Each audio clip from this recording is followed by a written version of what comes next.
Jason Sandberg is in the house with a very successfully run Indiegogo campaign for his Thank you. Jupiter comic book. And thank you for coming back. So you're kind of creating a circle here for us. Like it's always nice to see when people are interviewed, but rarely do I ever see somebody coming back. So Jake and I were very Dudes, I grabbed my rifle, I climbed under the wire, I went across the no man's land, and I made it back, guys. I can tell you what to avoid, what to look for. Right. so And what? Go ahead, Jake. yeah, yeah, I was gonna say for people that might not know, we're all comic creators here, and Jason actually has finished his comic. Kurt and I have a podcast about a comic that's in the making, and we just put out a 6-page teaser. But what Jason is at the stage when you have a comic created, um, to go to the crowdfunding sites, and maybe people just need like a 2 sentence primer on that. But everybody's heard of Kickstarter. Some people might have even heard of Indiegogo. And I don't know if there's any other platforms like that. But this is primarily where people can go seek fans, readers, investors, publishers, whoever wants to chip in to see this project, come to fruition, and in exchange, they can get some kind of, they can get a copy of the item, or they can get some special promotional things, or they can get like signed collectibles. So with that backdrop, Jason, take us through the Mhm. back from the printer, or maybe it's not even back from the printer yet. Tell us where at what point did you start the Indiegogo? Yeah. So here's something I believe. If you're a creative person, you don't need any additional stress. Okay. Don't add to stress in your life. Do everything you can to mitigate stress. So what I did was I had the book 90% completed, so that when I launched the campaign, I could focus on the campaign, because I did not. And also, one of my unique selling points was that if you back this book, you're going to get it pretty quickly, right? Because there's a lot of people who are turned off by when they support a crowdfunded book, and it's 9 months later or a year and a half later, or some of them never fulfill, right? So if you Yeah. can, if my advice is do what you fellows are doing, where you're working on the book, you're getting engagement while you're working on the book, and you're kind of building a tribe, as it were. The key thing is that when you guys go out there, eventually you'll have a book that's near completed or complete. So for Jupiter, it went from launch to completion of fulfillment in 110 days. So literally just under 4 months, from nobody knew anything about it, in terms of it not being available, to it being in people's hands. It was 110 days. So I think that's something that you can do that immediately kind of sets you out from a lot of the other crowdfunders, right? Then the other thing was that starting in like so the book launched March 31st. Starting in about January, I kind of started coming out of my shell, because a lot of artists are introverts and so forth. So it's about January. So I started to reach out to podcasters, started to reach out to YouTube streamers, and I would, just basically just engage with them. I'd watch their shows. I'd be in the chat. I'd do some super chats. I kind of make it so they kind of knew who I was, because while I had been watching them for years, I hadn't been, I've been working on my book. I have not been engaging. So it's important to, one big bit of advice I give to somebody is that if you intend to do this, well before the launch of your campaign, begin to build up some goodwill, begin to build up some engagement, so that when you eventually do approach these podcasters and YouTubers, who are very busy people, right? Make it so that they already kind of know who you are, and so you're more likely to you're more likely for them to give you a slot on your show.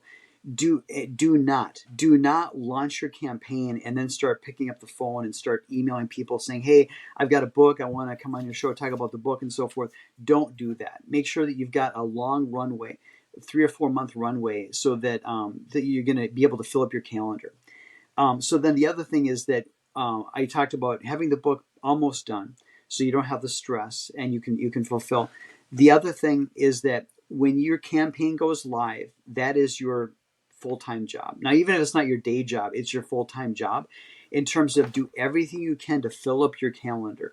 So, take the calendar, and every either, if you're not on a show, if you're not on a YouTube show, if you're not on a podcast, you are blocking out several hours to do as much engagement as you can anywhere you can. So it literally is, you got to fill up your schedule, because this is the marketing of a comic book. You never know who's going to respond, how they're going to respond, and it doesn't. And the audience size does not matter. There were shows that I was on where there were 20 people watching, and I got 5 backers. There's shows that I was on where there were several hundred people watching, I got no backers. Right? So so humble yourself to the extent that you do not know who's actually watching, and it's not the quantity of people that are watching; it's the quality of the people that are watching. What are their interests? What's their connection with you? So if you see a show that's got 12, you see a podcast and you kind of like it, or a YouTube show, it's only got 12 or 20 people watching, don't dismiss it. Engage with it, because either you're going to find somebody who you can connect with, or you're going to sharpen your skills in terms of being able to do interviews and so forth. So then the next thing is that, if as you're marketing the book, as you're trying to build engagement and so forth, realize that that you are in the entertainment business. And what I mean by that is that yes, you're a creative person. Yes, you put all this effort into creating the comic book, but you're also in the entertainment business to the extent that if somebody lets you on their show, if somebody has an audience already, they've got their own show. If they let you on their show, it is your job to be either entertaining or informative, or make it so that you don't turn off viewers, right? So do everything you can, whatever your personality is like, whatever your strengths are, figure out what your strengths are in terms of, if somebody's going to put the camera on me and someone's going to give me time on their show, what can I do to help them out? What can I do to make sure that I don't turn off viewers? I don't have viewers turning off, or so forth, because you don't want to be a net negative to the show that you're on. So realize that you're also in the entertainment industry, for what it's worth, when you're promoting your book, because you're taking up time on somebody's show, and they're incurring a certain amount of risk by having you on their show, because potentially if you're a downer, if you're negative, if you're sour, if you're not articulate, if you're not entertaining, if your studio looks like it's a complete mess and it gives people OCD, anxiety, or whatever, all those things are turn off. So nobody's perfect, but give some thought to that, and realize that you owe the host more than just showing up, right? Yep. Yeah. Yeah. I just want to jump in and ask this question. Mm-hmm. What was the pull towards Indiegogo instead Mm-hmm. of the big Kickstarter Yep. platform? So on Indiegogo, they have a feature called In Demand, and what that means is that after the campaign is ended, the it remains in demand on Indiegogo. Okay, so I have gotten about $1,000 in additional sales since the end of the Oh, campaign. wow. Right? Yep. Wow. And so what happens is that, and the other thing is that there's a certain amount of web traffic that's like long tail, where I might post something in like March, and it gets like a like or a comment a couple months later, right? So that Indiegogo link that I put all of my marketing energy into, it's still paying off, to the extent that if Oh, someone wow. sees that post and clicks on it, goes to Indiegogo, the book's in demand. So my advice is that, you can take the strategy of going Kickstarter, and then Indiegogo, right? Or you could do Kickstarter and Indiegogo. I probably wouldn't recommend that. I think if you think you've got a strong if you think you can make a strong connection on Kickstarter, do Kickstarter, do 60 days on Kickstarter, take a deep breath, and then do it on Indiegogo, because Indiegogo becomes a permanent storefront, right? I mean, you have to keep selling, right? And good news, yesterday I had two sales. Two sales. I got two sales Nice. yesterday. Yeah. So and then usually I'll get 3 or 4 sales a week, right? So And some of that is me generating interest, and some of it is just people stumbling across the link, right? So that if you on the Kickstarter campaign, if you use that, if someone clicks on if you run a Kickstarter campaign, someone clicks on that link a year later, it's going to say, hey, this the campaign's closed, right? So all that effort that you did had no long tail, because when someone finally found the link in this crazy world, there was nothing they could do. Your call to action was check out my book. They click on the link, it's closed. Now maybe you've got a second campaign on Kickstarter, so be it. But I strongly recommend looking at Indiegogo as a strategy. And then the third site that I'm on is Fund My Comic, which is Yeah. it's a smaller, newer site. I know the owner of the site. I trust him, so I put the book on there. I've had like 3 sales on there, right? So I'm still driving people to Indiegogo, because when you look at because the other thing the other thing I'm going to mention is that there's a term called social proof, right? So if you and your date are out, you're out on the boardwalk and you're looking for a restaurant to go eat at, and you see two restaurants, and one restaurant has a line halfway down the block, and the other restaurant has no line. Now, if you're concerned about speed, you might go to the restaurant with no line. But if you look at social proof, like, hey, clearly those people know something. Clearly that I've never been to this neighborhood. Clearly that restaurant has a long line. I'm more likely to give that a shot because the people are telling me by the action of going there that the food is good or the atmosphere is good, right? So that's social proof. So if you go to Indiegogo, you can see all the current funds that I've raised on Indiegogo. I'm almost to $8,800, right? So if you have not heard of me before and you go to Indiegogo, you're like, huh, I've never heard of this guy. I kind of like his artwork, but he's got over 200 people who have backed his book. Huh? Maybe I'm more likely on the margin. I'm more likely to give it a shot, right? So that's one of the strengths of Indiegogo, and that's why I went with Indiegogo. Yeah, it's the bandwagon effect. But there I always wonder if so here's a question, and Kurt, maybe you know the answer to this too, but Jason, you have a little more experience on Indiegogo.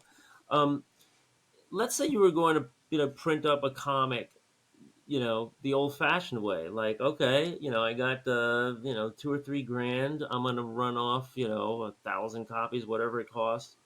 Um, and then if so basically you have a budget, and then if you do the crowdfunding thing, why not put it up on Kickstarter or Indiegogo, and then use your own budget to crowdfund your own product so that you get that bandwagon effect. Now, is that something that people do, or is that considered like fraud, or or something? So I do not think I you'd have to check with the you'd have to ask those sites to say, hey, can I use my own money to crowdfund this to goose my numbers? You'd have to ask them and find out if that's allowed or not. I don't know. I couldn't tell you. And because I think that I out of the gate, I would imagine there might be a concern about the banking regulations because you're taking your Laundering money and money. yeah, and then the other thing is so there's been Well, rumors. but you're paying a fee, to Indiegogo, so you're actually losing money. Like if you have Yeah, let's say and I you're think trying to raise 10,000, you have right. 2,000 already. Do you just solicit for 8,000, or do you Oh, put that two in to try to get okay. the whole thing rolling? Yeah. Try to. So what I would say is that if you're looking at what you're talking about a strategy, first I would say look at the fine print on the site, then look at the tax implications because I don't know if you're actually then in addition to the banking fees, in addition to the platform fees, potentially you could be saying, hey, I'm now redeclaring this these prior earnings that I've got that I was taxed on, I'm now declaring them as earnings when Indiegogo gives me money. So I don't know if that's a good idea because I think at the end of the day, you might actually be taxing money. You might be declaring money as income that you've already been taxed on, and so um, I wouldn't So suggest that's that. it. So that's an interesting question. So if you're raising money and you have a specific expense, like printing costs, let's say, um, is that really income? Because that seems like it would just pass through as long as you have the receipts from the printer. Yeah. So basically, if you give money to Indiegogo or whatever, and then they give it back to you, they're going to give you a 1099, and that 1099 is going to go against your gross income. So basically, you'd have to then show I don't know. So I think that's like a whole separate thing to look at. I can't speak to that. I wouldn't Yeah, recommend because that without. when you raise money on Etsy or eBay, I think there's like a $2,000 threshold right now where those platforms automatically report you Mhm. to the IRS, and of course people should report income, but I don't know how it works if you have a receipt for a printing job that cost you $5,000 Mhm. and if you took in $4,500 on Indiegogo, that's not income, right? Right. You lost $500. So Yeah. at the end of the day, people should consult their tax professionals, Yep. and this is Oh, not absolutely. financial Yeah, none advice of right us, here. none of It's us are not. tax professionals. Yeah, I yeah, wouldn't. yeah. I Um, wouldn't recommend that.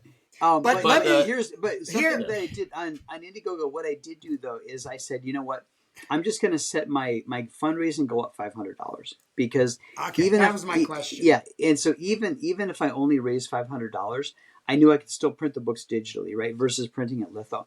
So and also again, I'm a fan of not having any stress because stress kills creativity, right?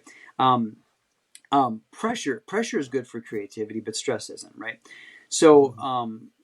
so I set it for $500, and I got through that in the first 24 hours. But I knew that if for some reason I couldn't make a connection, I could, even if a couple people back the book, I can make a digital version. So here's what I did. I with the revenue from the campaign, I was able to fund a print run of about 5,000 copies. Okay, now I've sold about 400 of them. So if I point the camera over there, I have an inventory that's completely paid for of Yeah. issue one, right? So basically the revenue that I had revenue from Fund My Comic, Kickstarter, and Indiegogo. From all that, I paid my printing bill completely. I covered some of my advertising fees, and I paid all of the shipping fees. So now what the position I'm in now is that I've got this. I'm sitting on this inventory where every time I sell it, it's pure profit, Yeah. right? and Yep. and so so everybody has to figure out what their strategy is. And the other thing is that where I'm at in life, every and I'm like 15 years away from retirement. But the thing you have to realize is that for where I'm at in life, this is not my job. So the first dollar of profit I earn from crowdfunding is going to be taxed at the last marginal rate of my day job. So I have an incentive to basically my goal is to break even, build inventory that I can sell later at a profit, and grow my audience. Because my plan is to every year grow my audience, keep doing Jupiter, so that when I retire from my day job, then basically then I can count my crowdfunding comic book income as my normal income, right? Because right now I would be a fool. I'd be a fool right now. I'd be a fool to turn a profit at the comic book because the Uncle Sam would take half of it, right? So I'm better off using the proceeds from the comic book to fund a print run, to build an inventory that can sell at 100% profit, cover all of my costs and so forth, and then use that money, whatever additional revenue is there, to grow my audience. yeah, and so just to turn that into like one bottom line sentence, the way I understand it is, if you have your day job right now and you're looking to retire in the future, you can pay off all those costs and then just show that income later. You also, I mean, you said you paid off your shipping in advance. I'm not sure what you mean by that. Oh, Like yeah. So you so bought a base bunch of stamps. No, so no. What I mean is, like, if you look at all the revenue I got off of the crowdfunding sites, that paid for the print run for the 5,000 issue, the 5,000 copy print run, all of the shipping to the various backers, plus a lot of my advertising fees. Because I did do some Facebook ads. Didn't work out too well, I don't think. But anyways, I did. So basically, I'm gonna come out. I'm gonna net out at the end of the year. I'm gonna net out at no loss, no significant profit, but I'll have this inventory here to sell in the future. So Right. with regards to shipping, here's what I did. I did some research, and I went with stamps.com.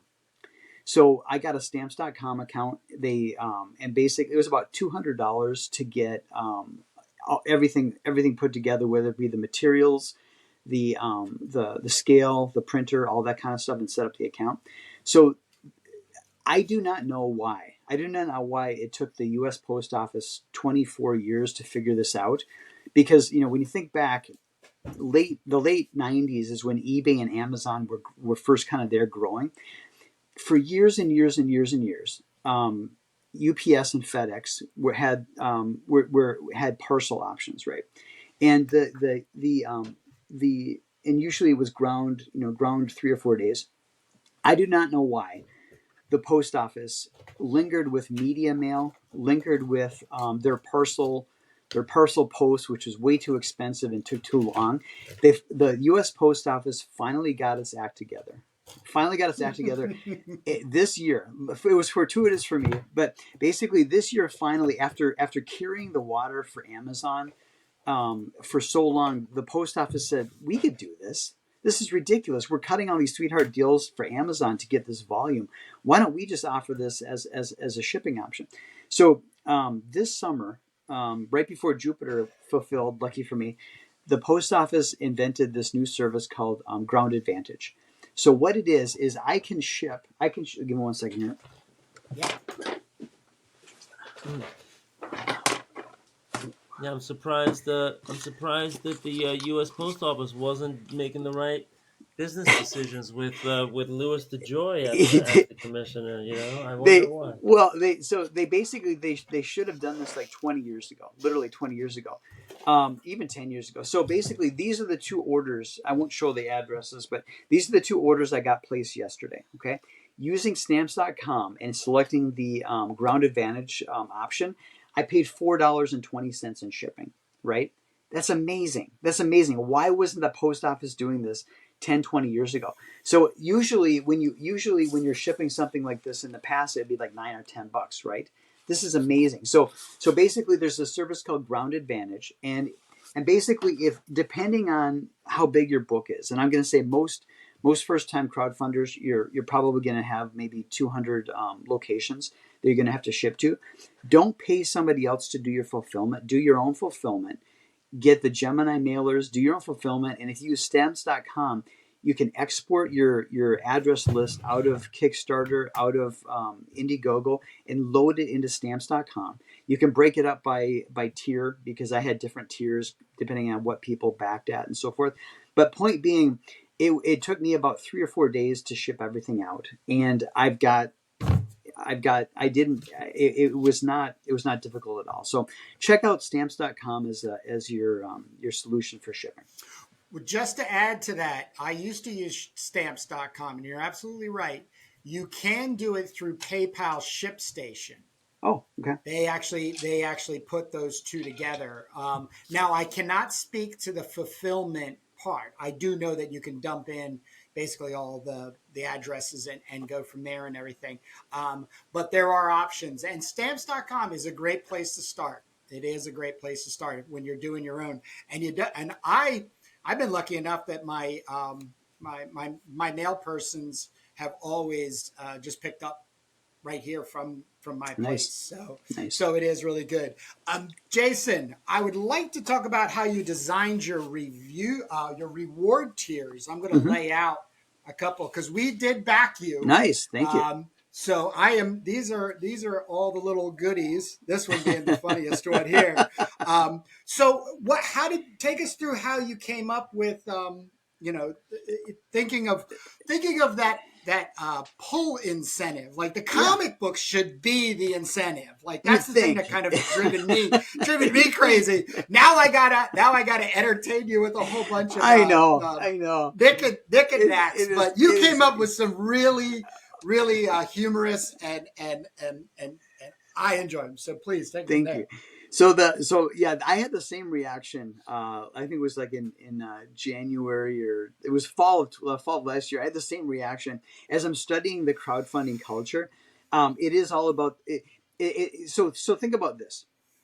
What makes crowdfunding different from going to a retail shop?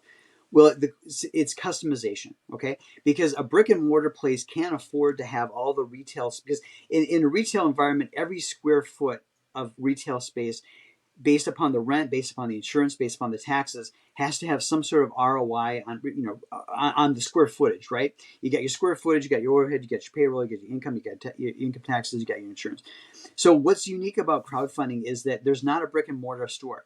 So you can customize, you can have all these additional add-ons. Like, so the things that you can get in a crowdfunding campaign, and the things that crowdfunding supporters have become accustomed to, are things that nobody would in the right minds would sell in a store, right? You can't go to Target. Right. You can't go to Target and go to the postcard section and find a non-prize, right?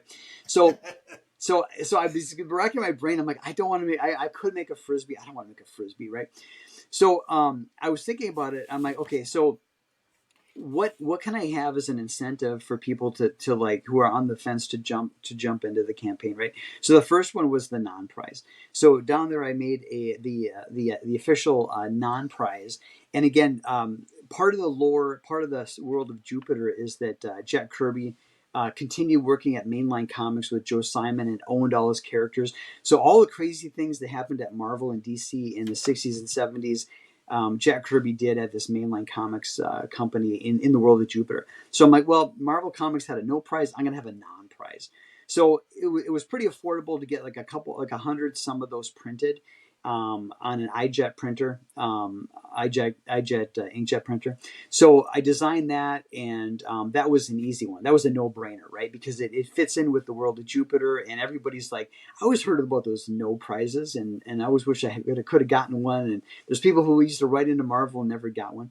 So I'm like, okay, that's a pretty good hook. So I did like 100 of those. So the first 100 people that backed Jupiter got that, and then I said, okay, so I've got this world where there's this character called Captain Kleinbottle, and again, in the world of Jupiter, Jack Kirby's kind of this Walt Disney figure.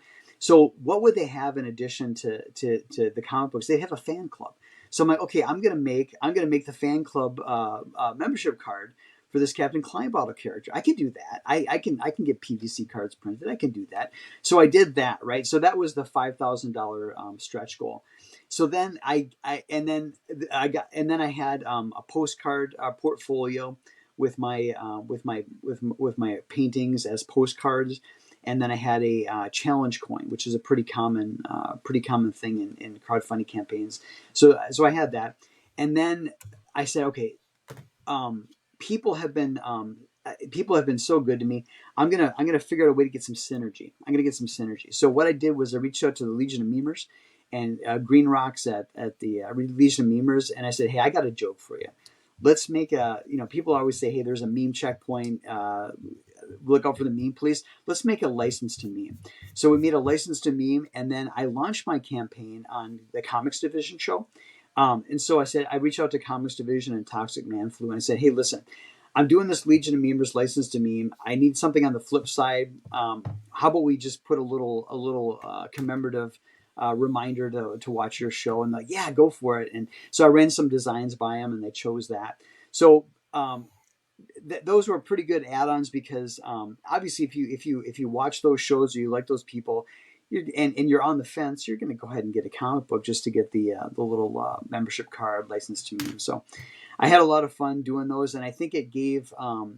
So the last 30 days, within the first 30 days, I raised $5,000, and then the second 30 days, I raised an additional $3,000. Now, I will say that I wish I had come up with the license to meme earlier. I wish I would have had it in the barrel of the gun, ready to go off, but it was a little bit flat-footed. So a lot of that was just like the last 2.5 weeks of the campaign. So I probably could have done better if I had planned ahead. But again, part of this is you don't want to be overconfident, and then part of it is you never know what the response is going to be. So I had my rewards, my tiers, my perks. my stretch goals, I probably should have that second stretch goal ready to go. So next time, you better believe I'll have my stretch goals planned out ahead of time. So they were very well received. Yeah, yeah, definitely. Because the other thing is, uh, you can. So one of the challenges is you're trying to get exposure to your book, but you don't want to just talk about your book, because you don't want to, you have to do something additional that's fun. And so basically these stretch goals were fun, so they were an excuse for people to go like, oh, this is fun, I'm having fun. Because because the thing is, um, to some extent, you've got to get the book, read the book, and then have an assessment as a reader. You got to have an assessment of like, was this a good book? Was this fun to read? Right? Versus the instant gratification of, hey, I've got a license to meme. Right? So do when it comes to the perks, when it comes to the stretch goals, think about things that could provide instant gratification, because at the end of the day, until somebody gets your book and reads it, they're really not going to know if they enjoyed it, right. But if Yeah. you can think of stretch goals that are instantaneously fun and they're fun to talk about, I think you're going to get more mileage. Nice. I haven't read the 6 pager, but potentially there could be something in that world, in something in the world of your book, that's a small little tchotchke that you could fabricate, where as you're explaining the book, the premise or whatever. And forgive me because I don't know the lore yet. Think about something that's in think of something that's in the lore of your book, where it'd be like, hey, this has got the passcodes to some secret fortress or something like that. Oh, I can't wait for that episode with Jake when we have to sit down and talk about all of these things, because I have a couple already that have come to mind, but I'm saving them for that on air. Hey Jake, what about this idea? And so, Yeah. um, but so Yeah, the maybe next, you go want to ahead. make I'm it sorry, something Jake. that Go you ahead. can. Yeah, you want to make it something you can print on paper, right? Mhm. As opposed to like, I mean, I guess they also have stickers, and you might have patches, and you might have, those can all be obtained from these merchandising companies, Yeah, right? I and Probably I like in one big. I so I think be careful. My advice is be careful about the stickers and stuff like that. Look, take a fresh approach. Look at your IP. Look at your book. Look at the world you've created, and then look at the merchandising catalogs and those sites that can do look for the promo departments, that the promo companies that do this kind of stuff, and think about what's a natural fit. Is there anything there that they offer that you can personalize and so forth? Is there anything that strikes a chord with your book, right?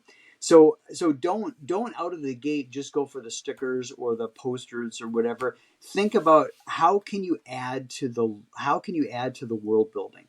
Can you give something to somebody that could be from that world, right?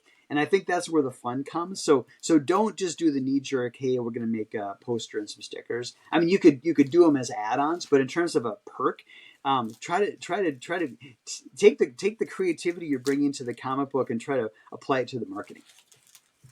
Yep. Ah, thank you. So here's a big question, and we'll see how honest you are with us. Challenges. Where did the challenges really get you? So one of the challenges was, the campaign debuted on Comics Division, his show. But what happened is the day before his show, his YouTube channel got struck because he read a factually accurate report from the CDC about masks.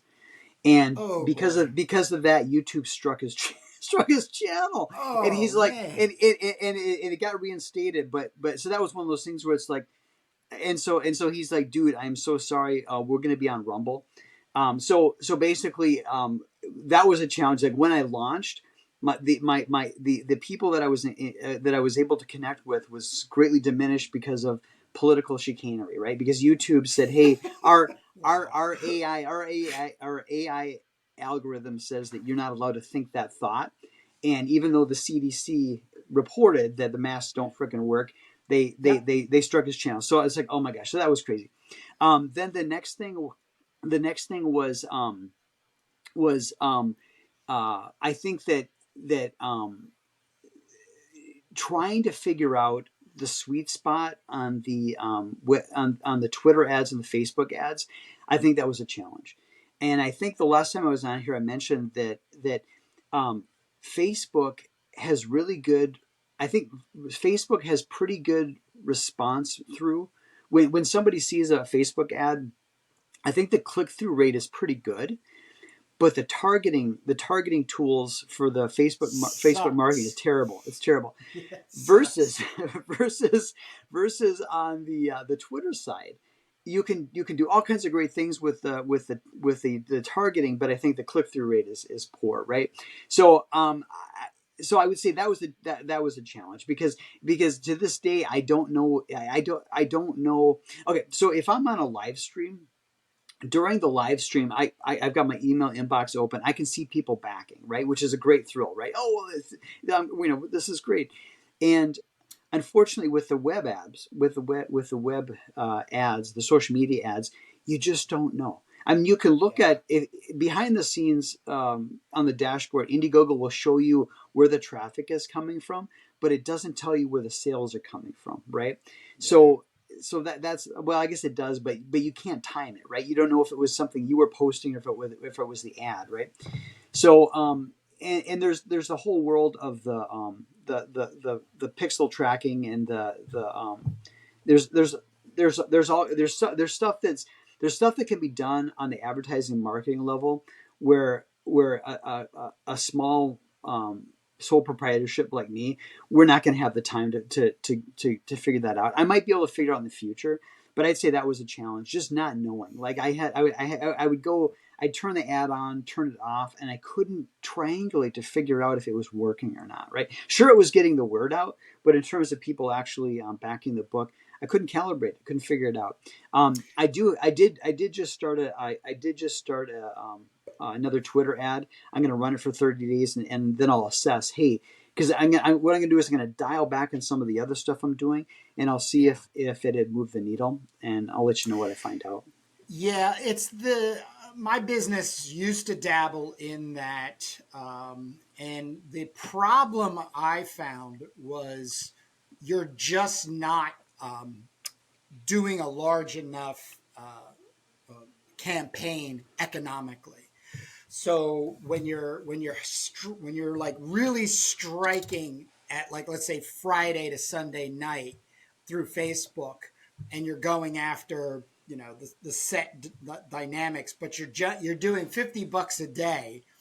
The just the 100 to 300 people that are coming in, there are seeing it, and then you're getting a good small percentage of people clicking through. um, it's not what Coca-Cola and Hmm.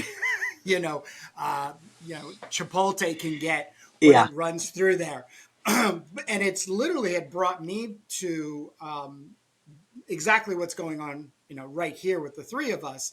Is it cannot replace the humanity of, oh, look at these guys are talking about Indiegogo, let me see what's going on. And then the next thing you know, you're like, oh crud, this thing looks pretty cool, let me jump in there. It's really hard to design that in an advertising ad campaign, but it is worth, I have to say to anybody, it is worth giving it a shot, Yeah. because you'll learn a lot about how the social media systems aren't working in your favor, even if you're paying them. I'm of the mind. So what the one thing I am the one thing something I do like about Twitter though is they don't charge you for the impressions. If someone sees your ad, they don't charge you. So they only charge you for if somebody clicks on the link to go to your Indiegogo page or whatever. So I'm reconciled myself to saying, okay, I'm gonna game the system just to build up some recognition, because there's the marketing concept that someone has to see something or hear something or whatever 7 times before it registers.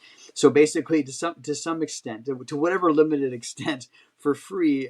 Twitter is building up those first six impressions. So and then they're charging me for the seventh impression, as it were, when someone clicks the link. So I'm in Right. I'm in a better I'm in a better place to try this now because I don't have a deadline. During the campaign, you've got your 60 days to kind of figure things out and get traction. So right now, I'm long tail now, right? I've got my paid for inventory sitting over there. I've got the means to ship it, and basically, all that inventory is paid for. So every order that comes in, 100% profit, right? So I can afford to um, tinker. I can afford to let things soak in, right? There's no deadline, right? So that might be another strength to taking the approach of do Kickstarter, do Indiegogo, do Fund My Comic or wherever else, because again, you're giving yourself a greater footprint to engage in trial and error. So, um, if I can ask, where does this lead to? You have Jupiter. This is just the number one that came out. Yep, just number one, 40 pages. So yeah, and so people realize, like, in reality, in the comic world, sales have a lot to do with production. For example, going back to the days of the pulps, if a particular book wasn't selling, they would just kill the character, end the story, like finish it up, one and done. Um, but as far as the storyline for Jupiter, how does number one end, and what's next in the future? Because I know when you're a weekend warrior like us, the timeline is very long. So I'm currently working on issue two. I have 5 pages to the point where I'm ready to color them, and then I've got the other 35 pages. They're all scripted. I went through what I did was at the I've got about 20 issues of Jupiter through a second draft of the script and thumbnailed. So what I did was 2 weeks ago, I said, okay, time to dust off the script work I did in 2017, 2018. Time to dust that off. Time to start putting together issue two. And I was able to say, you know what? I've got it. I want to kind of create. I want to speed up the pace of the story a little bit. So I actually took issues two and three of the main story and collapsed them together. So I took 40 pages, Yep. collapsed it into 28 pages. So issue two is going to be a little more fast paced than originally intended. And I went through in 2 weeks. I went through 4 script revisions, and I had this thing tuned up. It's like a Ferrari. So so I'm now to the point where I'm going back to doing taking the thumbnails, doing my finishing the artwork and so forth. So I'm in a good place because again, I know where the story's going, but I've got a nice tight. I'm very excited to get issue two out there. It'll be launching probably in the early spring, and probably about this time next year. I should have it fulfilled and all that. So I'm having a great time right now working on issue two, and I'm heartened by the feedback I'm getting on issue one. Mike Barron, the legendary creator of Oh, Nexus, writer yeah. of The Punisher, The Flash, and all that. Yesterday he tweeted, "Jupiter is mind bending. Read it." And so I Oh, was like, "Well, congratulations. thank you, Mike." So the teenager part of my soul. The soul is immortal, but part of your soul is still a teenager at sometimes. The teenager part of my soul is doing cartwheels right now because Oh, good for my you. boyhood comic book writing hero, Mike Barron, digs my work. I'm very happy about that. I've been able to talk to him a few times.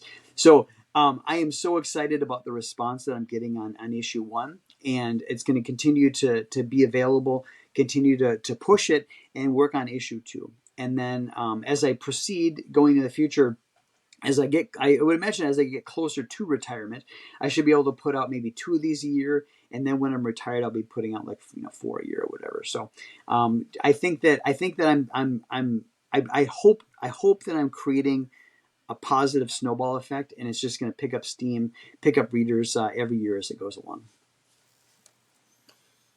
I don't see Exciting, yeah. why So it I could doesn't. hear your voice, like, when as you're talking about your your scripting. You're really looking forward to the twists and turns in the story. Yep. And what about the long arc? Like, is there like is this going to just end up in a bunch of different editions that are maybe compiled into a graphic novel, or So what's my the is it open ended, or yeah, how's that working? it's so the main story in Jupiter is always going to be 40 pages. The main story is always going to be like between 25 and 30 pages, maybe 35 pages.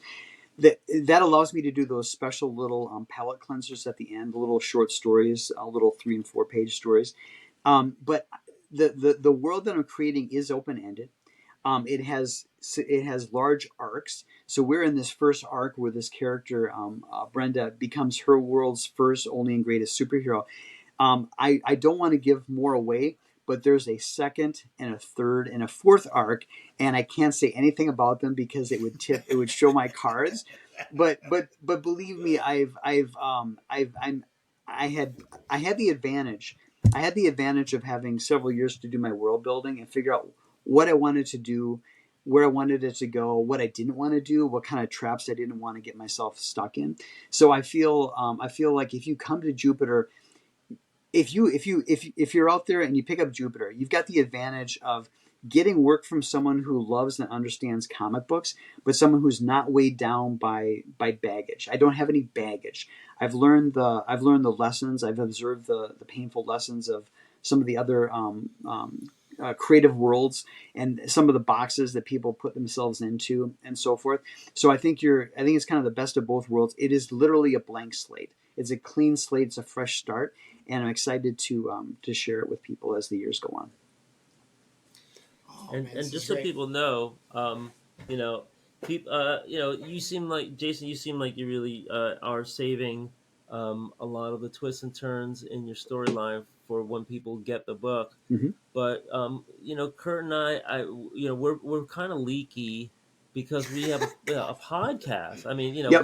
we have our book that's being made, but we also have our podcast. And so if people tune into our podcast, you can hear all kinds of spoilers. I mean, forget it.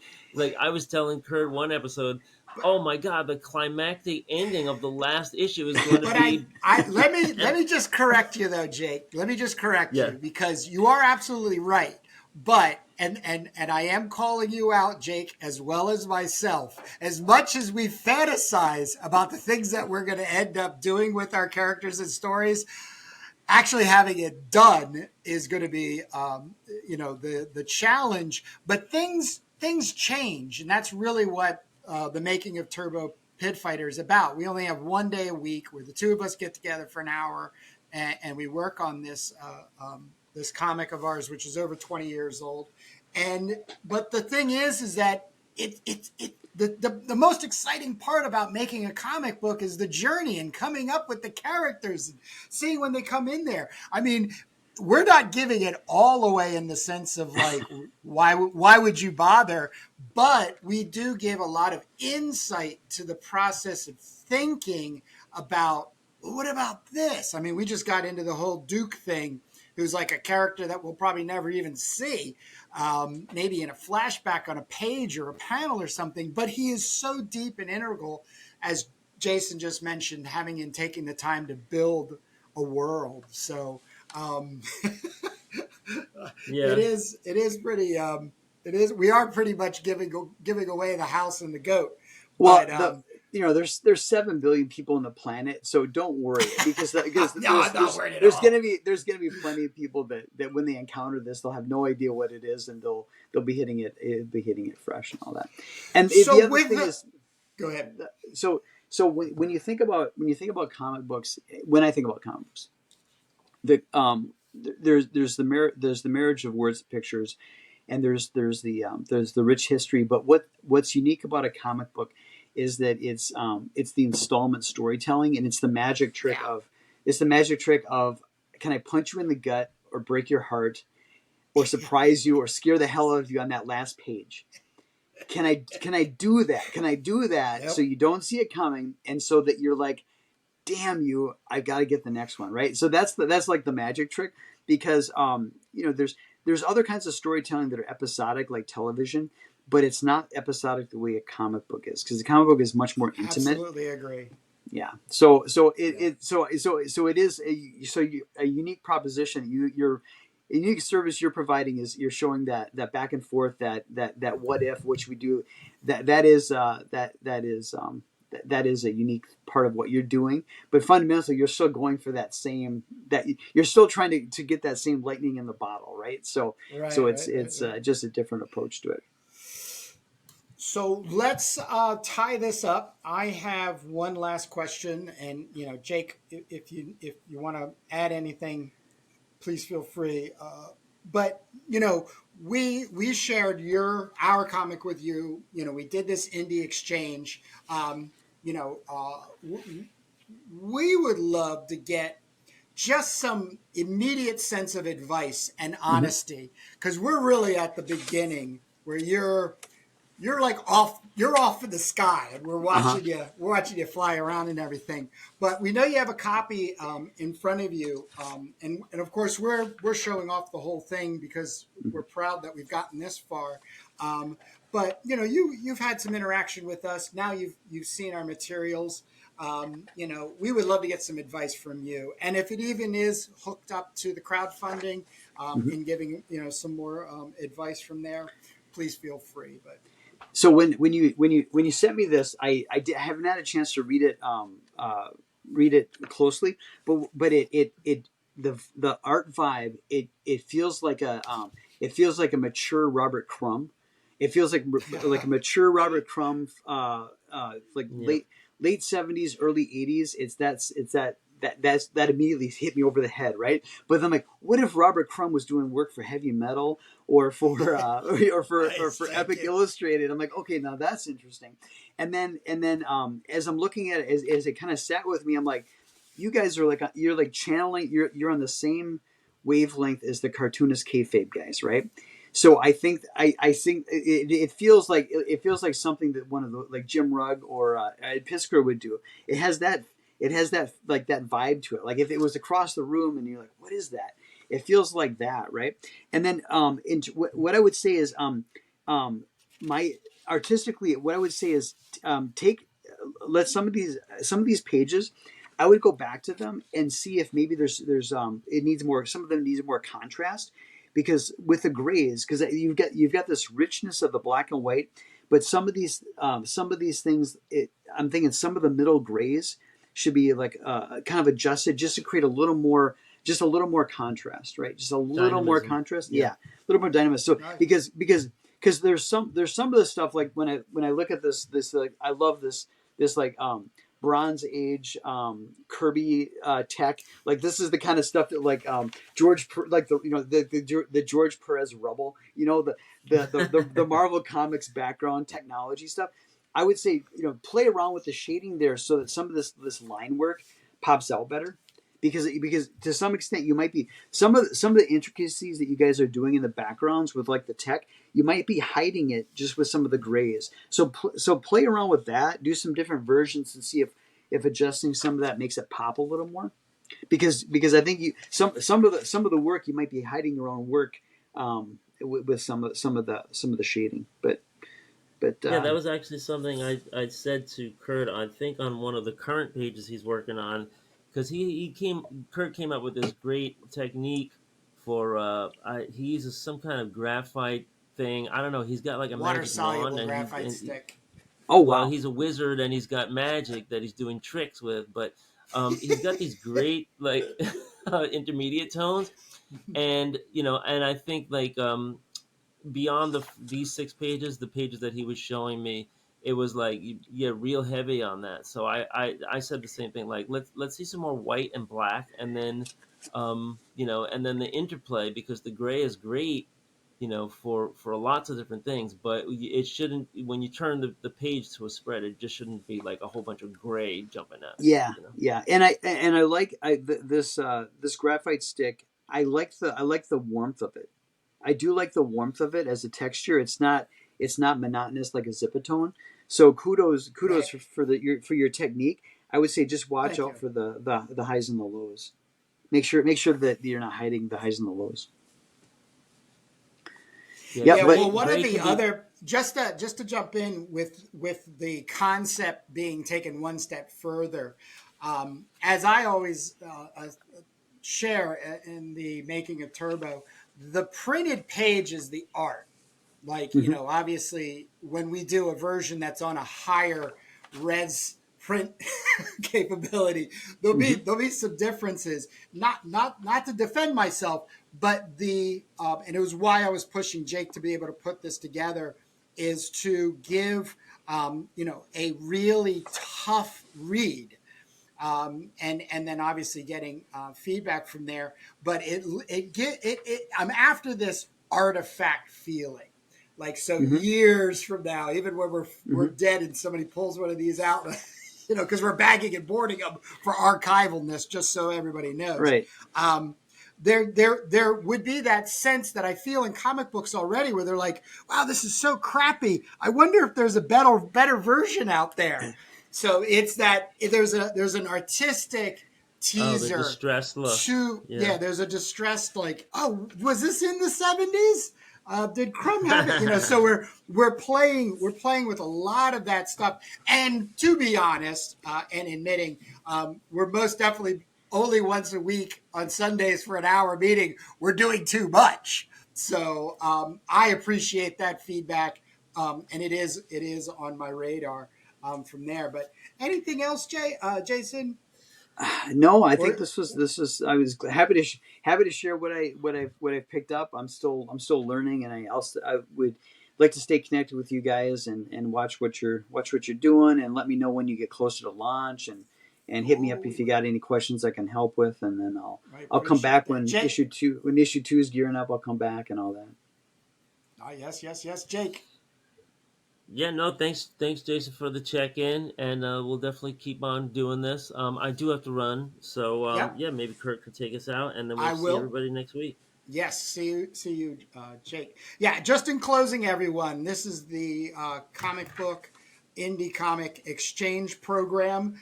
We're still trying to hammer out how it is, and what the idea is that the comic book artist, such as someone like Jason Sandberg, sends us a comic. We send him a teaser, and then we set up some time to sit and talk about comics. Usually, what we're talking about is making the comics, getting the audience, and the future of comics, which we did. But we had Jason share his experience with a crowdfunder, Indiegogo specifically. And Jason, we can really not thank you enough for taking the time out, getting with us and sharing this. And we are most definitely going to stay in touch and keep this relationship going. So once again, thank you so very much, and we would say goodbye. Thank you.